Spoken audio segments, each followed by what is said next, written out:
हरिओम मित्रों, ज्ञान मंत्र एवं आयुर्वेद में आप सभी का हार्दिक अभिनंदन है और ईश्वर आप सबका मंगल करे।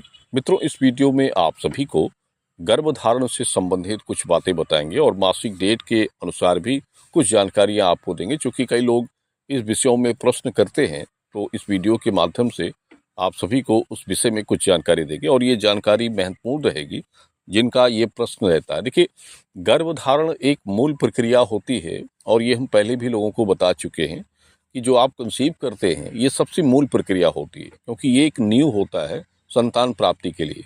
और इसके कुछ नियम होते हैं, शास्त्रों के अनुसार भी गर्भधारण के नियम बताए गए हैं। जैसे 5वीं रात्रि से लेकर 16वीं रात्रि का विधान है कि आप जिस रात्रि गर्भधारण करते हैं उसका योग क्या बनता है और किस प्रकार का संतान योग बनता है। तो ये नियम सभी शास्त्रों में बताए गए हैं। और जैसे दाहिना बायां स्वर, ये भी आपने सुना होगा, समझा होगा। पिंगला नाड़ी सक्रिय होने पर संतान योग शीघ्रता से प्राप्त होता है। तो ये सभी जानकारियां कई लोगों को इसके बारे में जानकारी होगी और ये एक नियम है। देखिए, पुराने जो संस्कार होते हैं, जो पुराने नियम होते हैं, वैदिक नियम, उन नियमों का जब आप सही ढंग से पालन करते हैं तो आपको एक अच्छी संतान का सुख प्राप्त होता है, मनचाही संतान का योग शीघ्रता से प्राप्त हो जाता है। और जो लोग इन बातों को नहीं मानते हैं, उन पर कोई विश्वास नहीं करते हैं, तो वो तो फिर परेशान होते हैं कि जब आप एक गलत संस्कार का पालन करते हैं, गलत नियम का पालन करते हैं, तो आपको शारीरिक और मानसिक कष्ट उठाना पड़ता है। तो अगर आप इन सबसे बचना चाहते हैं तो सही नियमों के साथ अगर आप चलें तो निश्चित रूप से आपको कोई परेशानियां या कोई दिक्कत नहीं आती है आगे चलकर। तो इसलिए ये संस्कार वैदिक नियमों के अनुसार बताए गए हैं। तो हम ये समझते हैं कि सभी को उनका पालन करना चाहिए, जिससे आपको कोई कष्ट ना हो। और देखिए, ये बात तो क्लियर होती है कि जब आप एक सही मुहूर्त के हिसाब से कंसीव करते हैं, एक सही दिन और एक सही समय का प्रयोग कर रहे हैं, तो कभी भी आपको कोई दिक्कत नहीं आएगी, क्योंकि मुहूर्त के अनुसार किए गए काम में कभी भी कोई परेशानियां नहीं आती। और आप जब गर्भधारण करते हैं, किसी भी समय में, किसी भी दिन में, कोई आपका इसमें कोई नियम धर्म नहीं है। जब भी आपने चाहा ट्राई कर लिया, कंसीव कर लिया। दिन हो या रात हो, सुबह का समय हो, संध्या का समय हो, अमावस्या हो, पूर्णमासी हो, या कोई फिर ऐसे अपरिचित दिन हो जो उचित नहीं है, तो ये एक नियम के विरुद्ध कार्य हो जाता है। देखिए, संतान आप प्राप्त करना चाहते हैं, इच्छा सभी की होती है कि हमें एक अच्छी संतान हो, तेजस्वी संतान हो, लेकिन उस अनुसार आप कार्य नहीं करना चाहते हैं तो फिर वो सोच आपकी नहीं अच्छी हो पाएगी, यानी उस सोच के मुताबिक आप नहीं चल पाएंगे। और बाकी शेष तो देखिए, कुंडली योग में जो चीज़ें होती हैं आपके भाग्य कर्म में, कि आपके लग्न पंच भाव कर्म योग भाग में किस प्रकार का संतान है, किस प्रकार की संतान प्राप्ति आपको हो सकती है, वो तो आपके जन्म कुंडलियों में होता है। लेकिन जो चीज़ें आप खुद से कर सकते हैं, तो उसको तो ध्यान रखने की आवश्यकता, और इसमें कोई बड़ा काम नहीं है। देखिए, एक बात तो ये आप समझ सकते हैं कि हमेशा ज्योतिष नियम अनुसार पत्नी को पति के बाएं ओर हमेशा सोना चाहिए, यानी बाएं तरफ ही सोना चाहिए, जिससे दोनों की जो पिंगला नाड़ी होती है और स्वर जो होता है वो अच्छी तरह से सक्रिय होता है।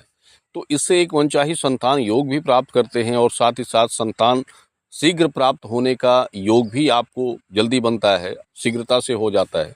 तो इसलिए ये ध्यान रखें कि दोनों का जो स्वर है वो हमेशा विपरीत होना चाहिए। जैसे पुरुष का दाहिना हो तो पत्नी का बायां हो, पत्नी का दाहिना हो तो पति का बायां स्वर हो।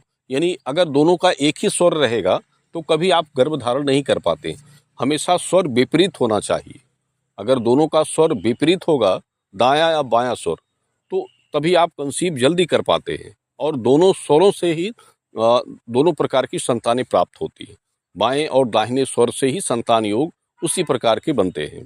तो ये आपको विशेष रूप से ध्यान देना चाहिए। और देखिए, स्वर की बात जैसे होती है कि कौन सा स्वर आपका चल रहा हो, तो इसके लिए आप अपनी जो नाक होती है उसके छिद्रों पर उंगलियां लगाकर, जैसे सांस को आप बाहर खींचते हैं, यानी बाहर जब सांस को ढकेलते हैं नाक से द्वारा, तो जिस नाक के छिद्र से आपका श्वास अधिक निकल रहा हो तो आप समझ सकते हैं कि वो स्वर आपका चल रहा है। तो ये जानने की एक प्रक्रिया होती है कि इस समय आपका कौन सा स्वर चल रहा है। इस प्रक्रिया के माध्यम से आप जान सकते हैं। तो ये एक तरीका होता है। और गर्भधारण के समय पर वस्त्र जो होते हैं आप पहनते हैं, तो अधिकतर पति पत्नी को सफ़ेद, पीले या लाल वस्त्रों का प्रयोग करना चाहिए। काले, नीले या गहरे रंग के जो रंग के कपड़े होते हैं, तो इन वस्त्रों का प्रयोग आप आपको नहीं करना चाहिए। मिर्च, मसाले, खट्टी चीज़ें, तेल से बनी गई चीज़ों का प्रयोग भी आप कम मात्रा में करें। तो ये सब नियम होते हैं, इन सब नियमों के साथ अगर आप चलते हैं तो एक अच्छा योग आपके जीवन में बनता है, एक अच्छी संतान सुख आप प्राप्त करते हैं।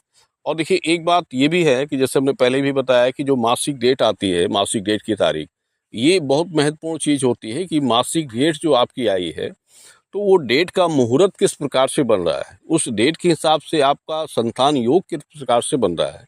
वो डेट आने की तारीख जो होती है, जिस तारीख और जिस समय में आपकी डेट आ जाती है, किसी तारीख में किसी भी समय में आपकी डेट आ गई, आपको ये पता लगा कि आपकी डेट आ गई है, तो वो तारीख क्या थी, किस समय में आई, उस समय के अनुसार उसका योग नक्षत्र, योगानंद प्रभाव किस प्रकार से बन रहा था, वो डेट पर डिपेंड करता है। और उसी डेट के हिसाब से आप गर्भ धारण कब कर पाएंगे या योग क्या बन रहा है, वो सबसे मेन विषय होता है। जैसे कुछ लोग कंसीव कर लेते हैं तो वो भी प्रश्न होता है उसके अंदर कि गर्भ धारण हो गया है तो क्या होगा। वो भी मासिक डेट की तारीख और आपके योग अनुसार, यानी जन्म लग्न का योग क्या है, उसके अनुसार भी ये जानकारियां संकेत के आधार से देखी जाती है। तो ये भी सबसे महत्वपूर्ण होता है कि डेट अगर सही समय पर आई है आपकी, तो उससे गर्भ धारण भी होता है और अच्छे संतान का सुख भी आप प्राप्त करते हैं। मासिक डेट की तारीख भी बहुत बड़ी चीज़ होती है आने का, क्योंकि ये एक प्राकृतिक प्रक्रिया होती है। और प्राकृतिक प्रक्रिया जो होती है उसमें मुहूर्त समय ज़रूर देखा जाता है कि मुहूर्त समय योग क्या है।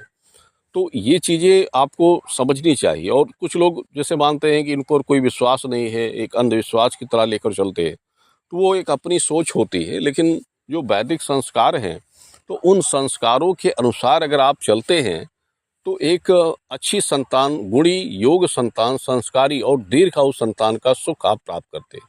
बाकी तो जैसे हमने बताया कि कुंडली योग दशा में जो चीज़ें होती हैं वो कर्म भाग योग होता है, उसके हिसाब से आपको वो चीज़ें प्राप्त होती हैं। लेकिन जो चीज़ें आप खुद से कर पाएँ, यानी जो अपने हिसाब से आप कर सकते हैं, तो उसमें आपको चाहिए कि वो चीज़ें आप स्वयं से करें, जो आपके वश में है, तो उसका पालन तो ज़रूरी होता है। तो हमने पहले भी वीडियो की जानकारियों में ये सब बातें पहले भी बताई हैं, कुछ चीज़ें मिस हो जाती हैं तो वो हम फिर से आपको बताते हैं कि आप जैसे समझ पाएँ अच्छी तरह से। और हमारा ये काम होता है कि आपको अच्छी तरह से समझाना। जैसे प्रश्न कुछ लोग करते हैं, नहीं समझ में आता है, तो आप अगर इन बातों को गौर से देखेंगे, समझेंगे, तो बिल्कुल आपको समझ में आ जाएगा। फिर आप किसी से पूछने की आवश्यकता आपको नहीं होगी। और बाकी कई नियम होते हैं कंसीव के। दिन हमेशा ये विचार करें कि दिन आपका अच्छा होना चाहिए। डेट जिस हिसाब से आपकी पीरियड डेट आती है, तो उस डेट के हिसाब से आप गर्भ धारण करने जा रहे हैं, तो वो डेट के हिसाब से दिन आपके अच्छे निकलते हो, अच्छे बन रहे हो, ये ध्यान देने की आवश्यकता होती है। तो ये कुछ बातें थी आज के विषय की जानकारी के लिए। धन्यवाद। शुभ मंगल।